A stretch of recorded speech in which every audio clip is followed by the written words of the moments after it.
많은 사람들 주목! 왜 살이 찌지 않는지 모르시겠다고요? 그러면 지금 바로 확인하셔야 합니다. 아무리 먹고 먹어도 장 흡수력 저하로 인해 영양분이나 수분을 흡수를 하지 못하는 것과는 달리 소화불량은 위의 연동운동이나 소화액 분비 저하로 인해 영양분이 흡수되기 쉽게 음식을 분해하지 못해 영양분 흡수가 어려운 상태입니다. 그리고 살을 찌우고 싶어도 음식을 먹고 싶은데 입맛도 없고 소화가 잘 되지 않아 음식도 마음대로 먹지 못하는 경우가 있습니다. 이런 상태일 경우 비장, 위장의 상태가 즉 비위가 좋지 않은 상태입니다.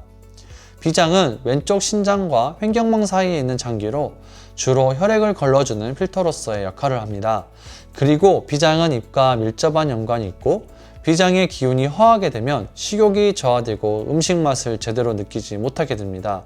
위장은 우리가 흔히 말하는 위를 말하는 것입니다. 입을 통해 섭취한 음식물을 임시로 저장하면서 소장으로 전달하는 역할과 위액 분비를 통해 음식물을 잘게 부수고 분해해 소장에서 영양분 흡수가 쉽게 될 수 있게 도와줍니다. 비장과 위장에 대해 알아보았는데 위에 언급했듯이 비장과 위장이 좋지 않다면 식욕도 저하되고 음식물 소화가 잘 되지 않기 때문에 살을 찌우기 어렵습니다. 장 흡수력 저하와 마찬가지로 많은 사람들이 살이 찌지 않는 원인으로 많이 궁금해하시는 것 중 하나가 바로 비위의 문제, 즉 소화불량입니다. 음식을 먹기만 하면 속이 안 좋고 그러다 보니 입맛도 없게 되고 음식을 함부로 먹기 걱정된다는 질문을 많이 해주셨는데요. 그렇다면 지금부터 현재 내가 소화불량을 겪고 있는지 체크리스트를 통해 알아보도록 하겠습니다. 첫 번째, 평상시에 소화가 잘 안 되나요? 두 번째, 음식 섭취 후 상복부에 가스가 찬 느낌, 즉 속이 더부룩한 경우가 있나요? 세 번째, 평소 식후 트림이 자주 나오나요? 네 번째, 음식 섭취 후 체한 느낌이 들거나 또는 자주 체하는 경우가 있나요? 소화불량에 따른 체크리스트는 주로 소화불량으로 인해 발생되는 여러 증상에 관한 질문이 많습니다. 모두 살이 찌기 위해 건강한 음식을 먹는 상황이지만 소화불량으로 인해 발생되는 증상은 매우 다양합니다. 해당 체크리스트 또한 2개 이상 해당이 된다고 한다면 나의 살이 찌지 않는 주된 원인으로 소화불량이 해당된다 라고 생각하시면 좋을 것 같습니다. 그렇다면 소화불량은 어떻게 해소해야 비위의 건강을 증진시켜 원활한 소화가 이루어지고 이로 인해 체중 중량에 도움이 될 수 있는지 알아보도록 하겠습니다. 첫 번째, 먼저 비장에 좋은 음식을 먹어야 합니다. 우선 연근입니다.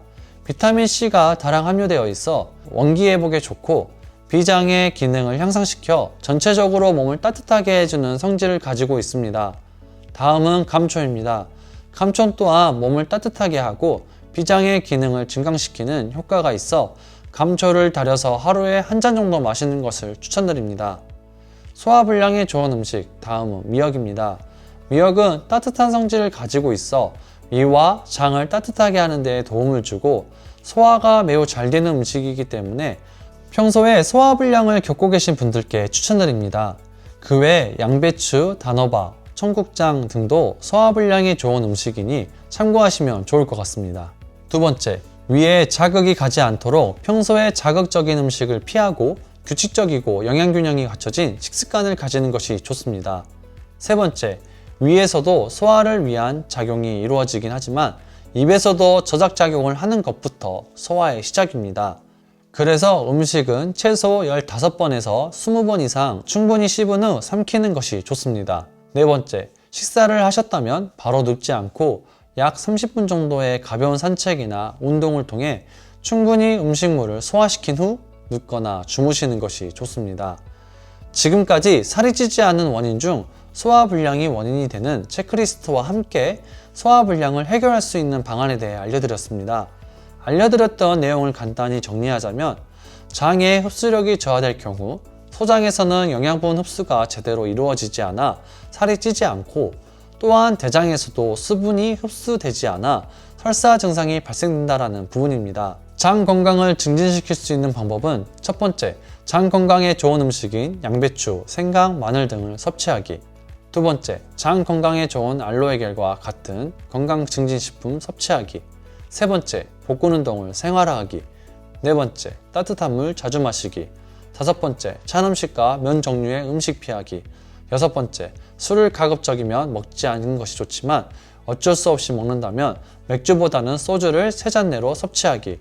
7번째, 카페인, 기름진 음식, 짠 음식 피하기가 있습니다. 다음은 B 문제, 바로 소화불량입니다. 소화불량으로 인해 음식물이 제대로 분해되지 않고 장으로 내려갈 경우 영양분 흡수가 어려워져 살이 찌기 어렵습니다. 대표적인 증상으로는 속 더부룩함, 자주 체함, 잦은 트름이 있습니다. 원활한 소화를 위한 방법은 첫 번째, 소화불량에 좋은 음식인 연근, 감초, 미역 등을 섭취하기.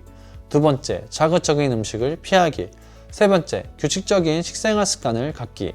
네 번째, 저작작용, 즉 음식물을 충분히 씹은 후 삼키기. 다섯 번째, 식사 후 30분 정도 산책, 운동을 통해 충분히 음식물을 소화시킨 후 눕거나 잠에 드시는 것이 좋습니다. 오늘 살이 찌지 않는 원인 중 장흡수력 저하, 그리고 비위의 문제에 대한 체크리스트와 그에 맞는 해결 방안도 알려드렸습니다. 장흡수력 저하와 소화불량으로 인해 살이 찌지 않는 분들에게 많은 도움이 되셨을까요? 영상에 보셨던 체크리스트 외에 다른 상황에서도 궁금하신 부분이 있으시다면 댓글에 문의를 남겨주시면 그에 맞는 해결 방안을 알려드리도록 하겠습니다. 지금 내 상태가 어떤지 정확하게 알아야 건강하게 살찌우는 방법을 찾으실 수 있습니다. 오늘 알려드린 방법을 실천해 보시면 건강과 함께 살을 찌우는 데 분명 성공하실 수 있습니다. 살이 안 찌는 체질은 없습니다. 노력해도 살이 찌지 않는 사람은 없습니다. 살이 안 찌는 이유를 명확하게 알고 나에게 맞는 살찌는 방법을 찾아간다면 건강하고 멋진 몸매로 살이 찔 수 있습니다. 영상이 도움이 되셨다면 구독과 좋아요 부탁드립니다. 앞으로도 여러분들이 살이 안 찌는 이유로 더 이상 고민하시지 않게 도움이 되는 다양한 컨텐츠로 찾아뵙겠습니다. 이상 살찌기 전문 허브보리 매니저였습니다.